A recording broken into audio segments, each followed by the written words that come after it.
Okay အားလုံးပဲမင်္ဂလာပါဗောကျွန်တော်အခုဗာလေးနဲ့ sharing လုပ်ပေးခြင်းလဲဆိုတော့ကျွန်တော်နာနေကြတရားလေးတစ်ပုံနဲ့ sharing လုပ်ပေးခြင်းလဲဗောနော်အဲ့ဒါဗာလဲဆိုတော့တခါတော့ငါတဲ့ဒီမြတ်စွာဘုရားရှင်လက်ထက်မှာကျွန်တော်တို့ဒီ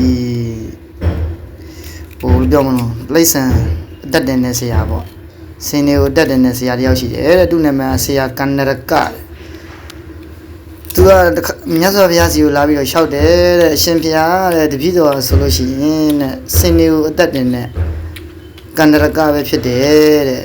သူကရှင်တကောင်ရဲ့အမှုကျင့်တွေကိုသိဖို့ဆိုလို့ရှိရင်တယူဇာနာလောက်ရှိတဲ့ခရီးကိုအသွားပြန်တစ်ခေါက်လုပ်လိုက်တာနဲ့ဒီစင်ရဲ့အစင်းမှာဘလို့တော့အတက်မှာဘလို့တော့စိတ်ထားဘလို့ရှိရတော့ဒါတွေအကုန်လုံးကိုဘာမှတိုးမှုမရှိပဲနဲ့သိရတယ်တဲ့ဒါပေမဲ့လူတွေမှာဆိုလို့ရှိရင်အဲ့လိုမျိုးမသိနိုင်ဘူးတဲ့လူတွေရဲ့နှလုံးသားသိရမလားအချိန်ကြီးကြာကြီးကြာမှဘယ်လိုပြောမလဲဟိုသိရတာတို့ပေါ်လာတာတို့ပေါ့အဲ့လိုမျိုးတွေရှိတယ်တဲ့အဲကြောင့်မလို့ဒီလောက်ရှုပ်ထွေးပွေလီနေတဲ့ဟိုဆန်းပြားနေတဲ့တဲ့ဒီလူတွေရဲ့နှလုံးသားကိုအပိုင်းပိုင်းစိတ်အခွဲခွဲရှားပြီးတော့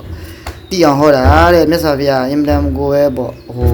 တော်လွန်လှပါတယ်ပေါ့အဲ့ခက်မှာလည်းဒီအတိုင်းပဲဟိုဒေဝရကတစ်ဖက်မြတ်စွာဘုရားတစ်ဖက်အဲ့လိုမျိုးတွေဖြစ်နေတဲ့အချိန်မှာအဲ့လိုလာပြီးတော့မြတ်စွာဘုရားပြန်ပြီးတော့ပြောတယ်မြတ်စွာဘုရားပြန်ပြီးတော့ဟောတော့ဥဒ္ဒေရှင်ယံမန်းနေယတိတံမနုဿတာတဲ့ဥဒ္ဒေရှင်ယံမန်းနေယတိတံမနုဿတာဆိုပြီးအဲ့လိုမျိုးဟောတော့ဒီပါဠိလိုလေလို့ဟောပြီးတော့တဲ့တိဋ္ဌာန်ရဲ့နှလုံးသားကတဲ့ဖြူစင်နေပေါ့ယူသားတယ်ပေါ့ဘာမှတုံ့မှုမရှိဘူးတဲ့လူတွေရဲ့နှလုံးရဂုံတေရှင်ယမန်တယတိတယ်မနုဿတာဆိုပြီးတော့ဒီလူတွေရဲ့နှလုံးသားကြတော့အဲ့လိုမဟုတ်ဘူးတဲ့အင်တန်မှရှုပ်ထွေးတယ်တဲ့ဟိုဘယ်လိုပြောမလို့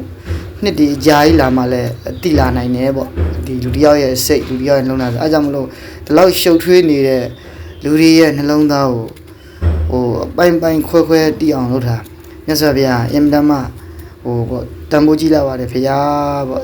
ဒီပြီးတော့အဲ့ဒါဟိုဘယ်လိုပြောမလို့အဲ့ဒါလေးကိုလာပြီးတော့ရှောက်တာဆိုပြီးတော့အဲ့ကန္နရကဆိုတဲ့စင်တက်တင်မြရှင်တယောက်ကမြတ်စွာဘုရားစီကိုလာပြီးတော့ရှောက်တယ်တဲ့ဒီတရားနဲ့ပတ်သက်တာဆိုလို့ရှိရင်ကျွန်တော်ခဏဒီတရားကိုနားဦးတယ်ပေါ့နော်ဒီကျွန်တော်မိုဘိုင်းဖုန်းကိုစသုံးပြီးဆိုလဲဒီတရားတွေနားလေးရှိရပေါ့အဲ့တရားထဲမှာဆိုပြောလို့ရှိရင်ဟိုလူတွေရဲ့နှလုံးသားနဲ့လိမ့်ဆန်တွေနှလုံးသားကွန်ပီယာလုပ်လိုက်မယ်ဆိုလို့ရှိရင်လူလိမ့်ဆန်တွေနှလုံးသားအင်တာမဖြူစင်နေပေါ့ဒါကိုပို့ပြီးတော့တွေ့ရတယ်ပေါ့နော်အားကြောင့်မလို့ဒီကျွန်တော်တို့ပြောလို့ပဲဒီစာရေးဆရာကြီးတွေကလည်းနောက်ဟိုဒါတော့လွန်ခဲ့တဲ့နှစ်ပေါင်း2000ကျော်ကဟာဒီပေါ့နောက်မှကူနောက်တိုင်းတွေမှာဒီရှေ့တိုင်းတွေမှာစာရေးဆရာတွေလည်းဒီလူတွေရဲ့နှလုံးသားနဲ့ပတ်သက်ပြီးတော့တိစကလေးလှုပ်ထားရလေးလည်းရှိပါတယ်အဲ့ဒါလေးလည်း